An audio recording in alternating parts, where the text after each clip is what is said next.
It's officially an end of an era for the Dallas Cowboys as they've released Trevon Diggs. We'll tell you how we got here next.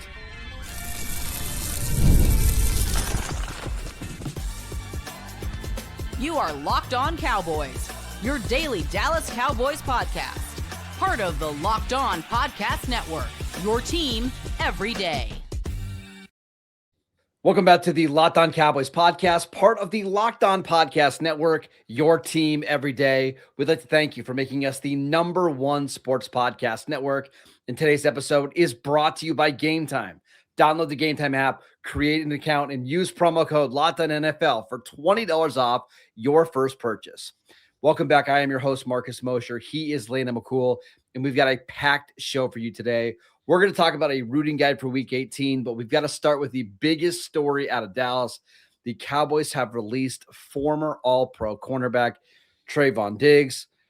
We're going to talk about the incident that led to his release, but big picture, Landon, I understand why the Cowboys released him. I agree with the decision, but there's a part of me that's it really bums me out that we got here because this was somebody the Cowboys drafted in round 2. We were all thrilled when they got him in the second round.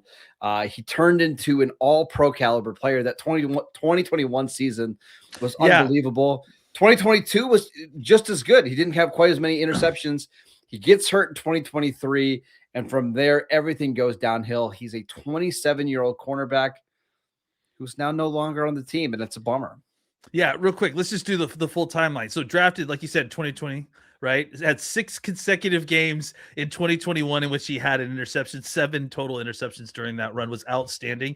Had a very good 2022 where he had less interceptions, but we all kind of agreed played better football in that year. Was a much less boom or bust, right? Still was getting interceptions, but playing better football. And I think he even came out those first few weeks in 2023 and was playing really awesome good football. Maybe his best football, right?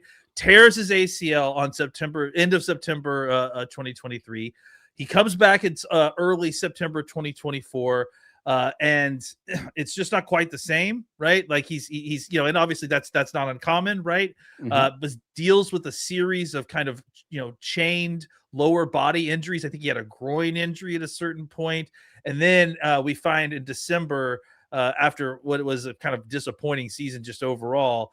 That he needs to have surgery on that same leg that he has the ACL injury, and then it comes back and in 2025, and then a TV fell on his head. So it's allegedly. So the thing that's really kind of going over my mind is, and obviously somewhere in the middle of there, I think was August of 2023. I'm sorry.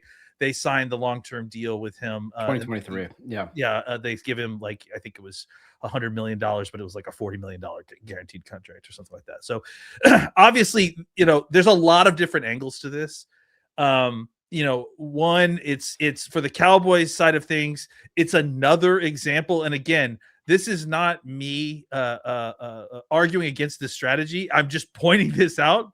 This is another early signing that the Cowboys made that did not work out, that kind of almost immediately failed. I think, again, which is not good for if you're a Cowboys fan, because you want the Joneses to continue to try to sign people early instead of waiting, as we've all been arguing. And then obviously, it's just a bummer because you had what you felt like was a really great player, and where he's come from, like I said, early 2023 to where we are today. It's just really disappointing, and it's obviously team building altering, and so it's just been, and obviously we don't need to talk about what's happened so much in the 2025 because we've been talking about it constantly. But the thing that really strikes me, Marcus, is the way that the injury went down with the ACL previously, and then the way he came back and tried to fight through it, and then just kind of succumbed to injuries again by December. That's what feels extremely familiar this year, right? Where it felt like he came back from this injury maybe a little bit earlier than people expected, but it was at the expense of the long-term health of his body for the season. And in this case, he never really played good football, and it's been almost 2 years since he's played good football. It's just a bummer because when Diggs was healthy and right in 2021, 2022, and he was one of the most fun players in the league. I mean, you didn't really want to throw at him because he was so dangerous with the football in his hands. And then in 2023, you get Deron Bland, who sets the pick six record. Yeah. And you think, okay, hey, the Cowboys are set. They've got these two awesome ball hawk cornerbacks, and they played a total of like 10 games together. It just never worked out the way that we were hoping. But let's talk about what led to the release on Tuesday. There was a couple different reports. We'll piece them together a little bit. I want to shout out Nick Harris, who got a lot of this. Yeah. Trevon Diggs, after the Washington game on Christmas Day, asked Brian Schottenheimer to stay in D.C. so he could spend time with his family. It's not a ridiculous request. However, he asked for it after the game. These teams try to get out of these games as fast as possible. And after talking to our guy, Stretch, who was with the Cowboys, they never grant those because it's a business trip. And the thing is, hey, we're flying there together. We're leaving together. We're going to do this as a team. We're going to celebrate on the plane. And then you can go off and celebrate during your 4 or 5 day break.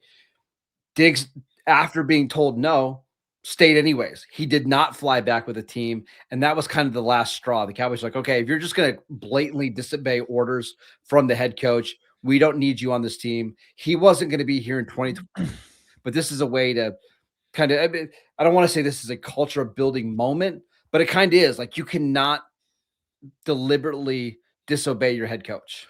Well, and it kind of was indicative of how he had been behaving, it seems like, for most of the season, right? Like, I mean, we don't know for sure. We're not inside those locker rooms, but it's hard not to get the vibe that there was a lot of freelancing going on with Trevon Diggs Jerry on the Jones field. said it. Like, he said, no, those big plays can be really big, but we give up a lot because of the way he plays, where it's not super disciplined. It's funny that kind of the off-field stuff, it kind of mirrors what happens on the field. Yeah, I mean, he doesn't have the kind of respect for the coaches to like listen to them in the first place. I mean, what are they supposed to do here? And then, some folks are commenting that it's like, that he would have probably gotten away with this if he was playing well. Yeah, he probably would have, guys. But guess what? He's not playing well. And I think the fact that he's not listening to the coaches and not playing well, I think is a pretty big sign that this is an issue that needs to be resolved. I think some people are pitting this in some sort of like Eberflus or Diggs situation. Like it's both, guys. Get them both out of here. Like, it doesn't need to be one thing that's the problem all the time. Like, especially with the defense, there's more than enough blame to go around. And like, look, Diggs' behavior warrants what happened. To be honest, like there's just no way around it. Eberflus will get his as well, I'm sure, but they still got a little more work to do before they're going to be ready to cut him. Do you know how I know that Eberflus is gone? Is that Jerry Jones called him Uberflus like 3 different times on the radio on Tuesday. That's like kind of what happened when he was saying Michael Parsons, right? Mm-hmm. So I think it's happening. But yeah, it's a sad chapter because I know things have not gone well over the last couple of years with Diggs, but this was one of the success stories of the Cowboys' ability to draft and develop these guys. And for the way that the last couple of years have went, and you mentioned the concussion story, like one of the weirder things that has happened this year, and we just kind of forgot about it, like suddenly shows up the Friday before, coincidentally enough, the Washington game with a concussion. We don't hear why. It's been very mysterious. And then there's one report out there that he said he fell or he got a TV hit him. I think the Cowboys were just done. I think they got to a point where all the other nonsense wasn't worth the product that they were getting on the field. They just wanted to wash their hands of it and be done with the whole situation. Yeah, I mean, look, and again, like it's the kind of mixture of really bad excuse not lining up. Everything just seems very suspect. It's just a situation you just don't want to deal with. Like you just don't want to, like, you don't trust it anymore. So I completely understand why the Cowboys are ready to separate from the situation. They were clearly ready before, but at this point now it's like, look, we don't even need to finish the season here. We're done. And one last thing, if he would have been awesome in the Chargers game, the Commanders game, yeah, maybe you talk yourself into, well, hey, let's let him get fully healthy in the offseason, and then we'll figure it out. He's just not there. And maybe a change in scenery, maybe he will get healthier. He'll find, the right team. I just don't think it was ever going to happen for the Cowboys again. Yeah, I agree. I think the relationship was broken, and we've been talking about it being broken for, frankly, the whole season, it feels like. All right, let's talk about the Cowboys' future plans at cornerback. Now that we know Trevon Diggs won't be part of the equation, we'll get to that next.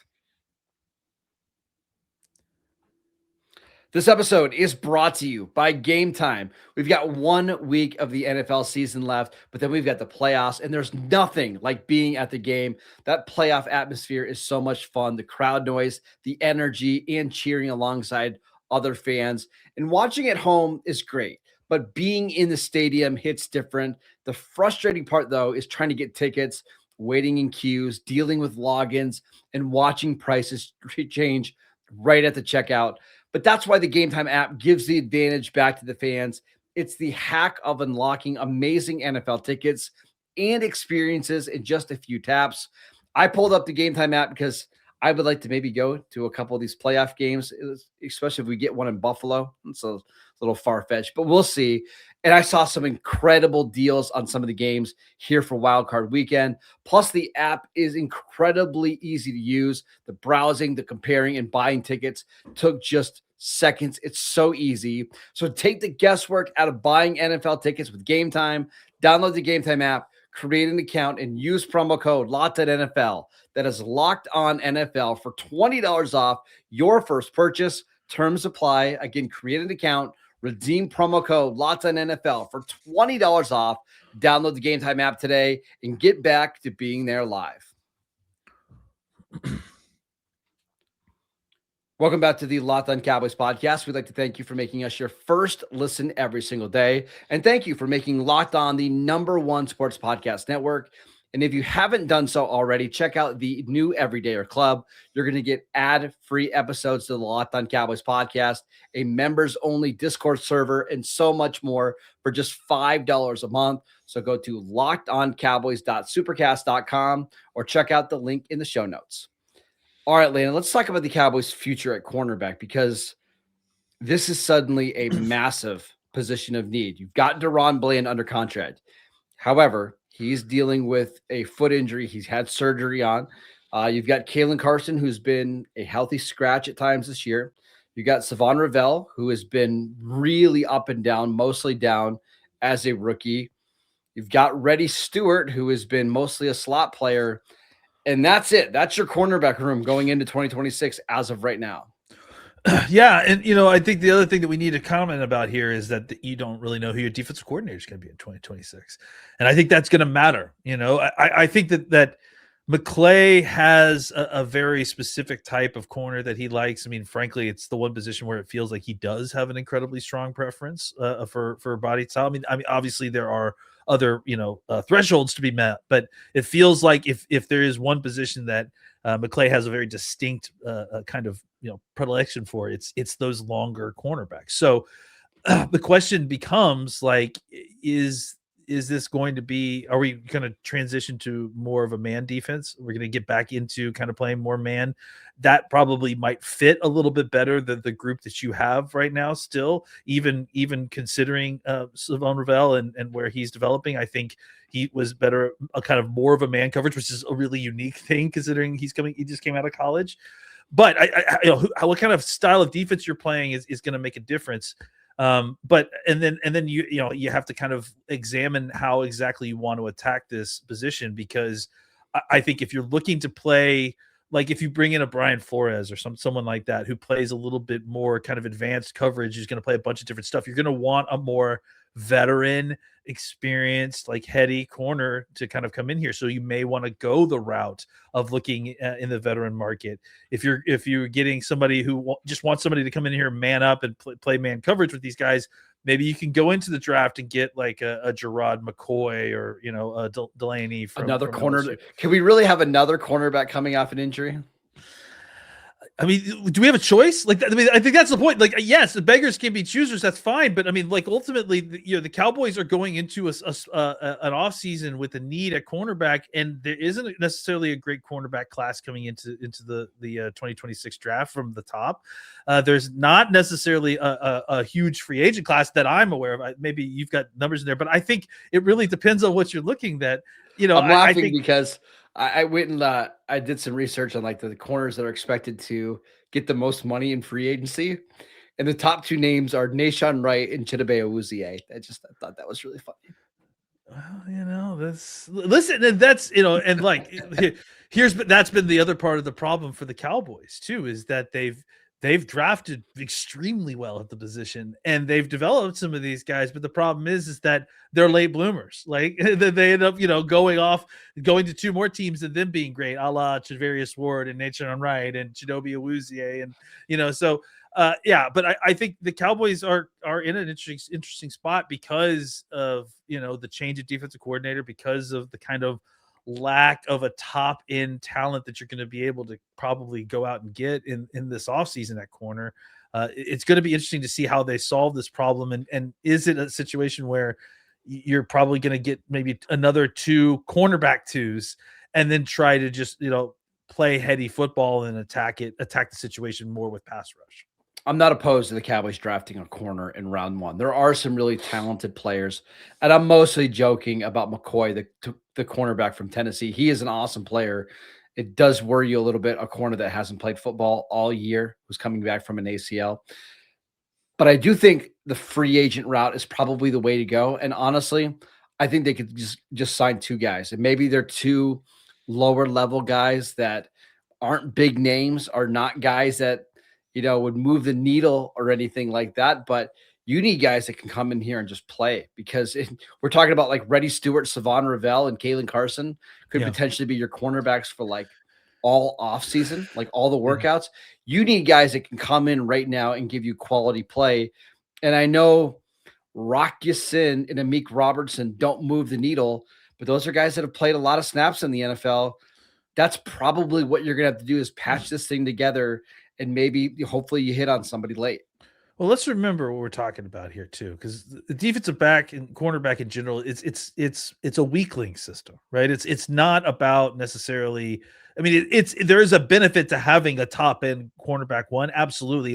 What you can do with those guys changes the shape of your defense. But if you're trying to get to a spot to have a good defense, you don't necessarily have to have the top end elite cornerback, but you have to have a nice floor, right? You have to have a good collection of talent to match up to multiple guys, so you don't have necessarily a weak link for a good offense to pick on, right? So I don't disagree with you. Like, if you go out and sign two guys that you feel comfortable with that are just veteran average NFL cornerbacks, I think it at least raises the floor to the point where you're not concerned about getting murdered each week in the passing game. And I think that's ultimately what we're talking about. If you need to kind of lean into the pass rush a little bit more because maybe you've got some stock there already in Ezraku, maybe you can bring back Fowler, or maybe you can go off and get a couple more veterans, that's maybe a little bit easier to procure, or maybe it's easier to generate through scheme, then I think it's an acceptable solution this offseason to go and get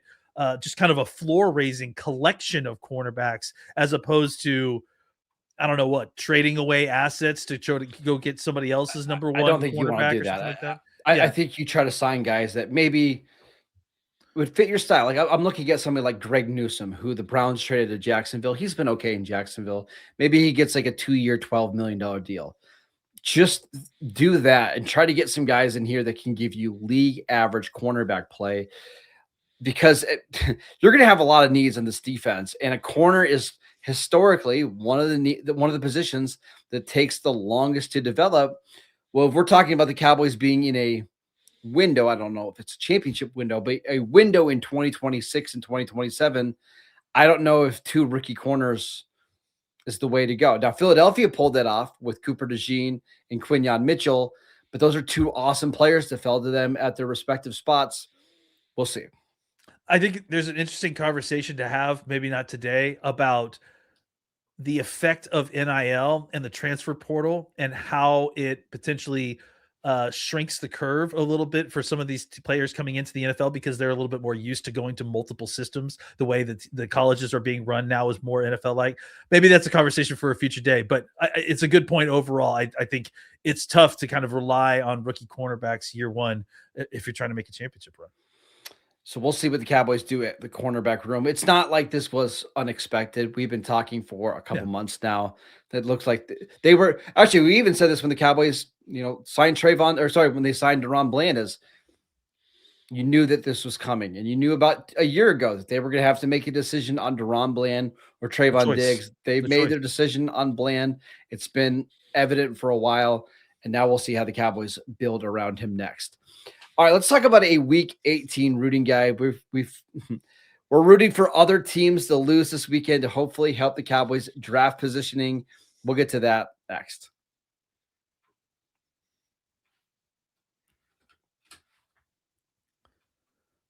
Welcome back to the Locked On Cowboys podcast. We'd like to thank you for making us your first listen every single day. Landon, let's talk about the draft order, because we recorded our show about the Cowboys tanking prior to the Monday Night Football game. Actually, the Rams changes things. We're talking Cowboys getting a 12, top 13 pick. With the Rams losing and the Falcons winning, the Falcons currently sit at 7-9. They play the Saints this weekend, which means if the Falcons win, the Cowboys could actually jump all the way up to pick number 11 with a loss. So I thought we should go through some of the games that we are rooting for, and I'll try to go slow so you guys can kind of mark some of these down. But you're rooting for the Buccaneers to beat the Panthers. You are obviously rooting for the Giants to beat the Cowboys. You're rooting for the Falcons to beat the Saints, the Bengals to beat the Browns, the Colts to beat the Texans. You're rooting for the Vikings to beat the Packers. And we should mention in that game, there's a chance the Packers bench a lot of starters because they're locked into the 7th seed. It has no impact on what the Cowboys do with the Packers first round pick. That's all going to be determined by the playoffs, but there's a chance that the Vikings could jump the Cowboys in the draft order. You're rooting for the Dolphins to beat the Patriots. Same thing. The Patriots could be resting starters. The Lions to beat the Bears. I think the Lions will. The Bears are likely resting starters. And then the final one is the Ravens-Steeler game. You're rooting for the Ravens to beat the Steelers so they could be ahead of or behind the Cowboys in the draft order. And then finally, just depending on who you want to play next year, the Cowboys will play the second place team in the AFC North. If you would prefer that to be the Steelers, root for the Ravens. If you want it to be the Ravens, root for the Steelers. There you go. It's quite a list. Yeah, and it's crazy too, because it's a Week 18 list of games, and a lot of teams are kind of looking at their angles a lot like we've talked about with the Cowboys, right? About who they should start, who they should play. This is obviously the week in which the percentage of normal starters play the smallest amount of snaps, I would imagine. So yeah, any one of these kind of games, even if it seems unlikely, could potentially happen just because of all the shifting sands of roster management that's happening in Week 18. The other thing I wanted to mention is if you look at the teams that are drafting around Dallas right now, so that would be Tampa Bay, Detroit, the Rams, Baltimore, Minnesota, and the Jets. Now, the Jets, they have the Colts pick. The Jets are going to draft a quarterback probably with their first pick. Those are all teams that have significant needs on defense, and a lot of them have significant needs in their front four with the pass rushers. And that's where we talk about how big one loss can be. That might be the difference. If you're drafting at 11, you might get Reuben Bain, but at 18, you might get the 5th edge rusher off the board. It's a big deal because most of those teams, Detroit, Tampa Bay, Baltimore, they all have their quarterback. They're all going to be drafting defense. It's really important that the Cowboys try to make sure they're drafting ahead of those squads. Yeah, and like you said, it's not even just numbers on a board or pick 12 versus pick 16. It's the players that get picked in those spots by those guys, and as you said, like if they have all similar needs, it's kind of a reverse race, right? to like get to the top by getting to the bottom. Yeah, I think it's important for the Cowboys to hopefully not get behind all of those guys in the draft order, because yeah, it could be a very brutal draft night watching pick after pick of defensive players, especially at the position that you're looking to draft, coming off the board right before you pick. A couple other little things. If Baltimore beats Pittsburgh, the Cowboys will draft ahead of them no matter what. So right now, the lowest the Cowboys could pick is 18. Again, if Baltimore were to beat Pittsburgh, that automatically moves you to 17, regardless of what happens in your game. Your range would be between 11 and 17. There's a couple other ones in there. Detroit and Minnesota. Minnesota, again, they're going to be playing all their starters. I think Detroit's playing all their starters. Those are the big ones because those are going to move you up regardless of what happens with the Cowboys. So really keep an eye on those games because we could live. If the Cowboys beat the Giants, but the Ravens, the Lions, and the Vikings all win, you're drafting at like 15. I think that's an acceptable outcome here. Yeah, absolutely. All right, let's talk about one more thing before we get out of here about the draft. What would you put the odds or percentages or however you want to frame this at the Cowboys trade back with one of these picks to collect extra picks? We got this in our DM group. We've been chatting about this. I just wanted to bring this into the conversation. My bet is it's not the first round pick, the top 18 pick. Yeah, I think it's gonna be that Packers pick, and hopefully it's at like 20 or 21. But my guess is they trade down from 21 to like 29, 30, and they pick up maybe it's a third and fourth in that range. Yeah, that makes some sense. I wouldn't be shocked if they've already started fielding teams that are saying, "Hey, we may be interested in trading that pick if anyone wants to come up," because they know that they are missing those picks. Right? And I wouldn't even be surprised if like the idea is, hey, let's try to pick up a third round pick because that's where we want to grab a running back to pair with Javonte Williams, who we re-signed, or that's the range that we feel like we can get another linebacker to add to the room. So totally agree. All right, that is it for today's show. We want to thank you for making Locked On Cowboys your first listen every single day. Download the podcast wherever you get your podcasts. We are free and available on all platforms. Follow Landon on Twitter at McCoolBCB. I'm at Marcus_Mosher. Check out the Everydayer Club, just $5 a month for ad-free episodes. Check out the link in the show notes. Go to LockedOnCowboys.supercast.com, and we'll see you right back here tomorrow.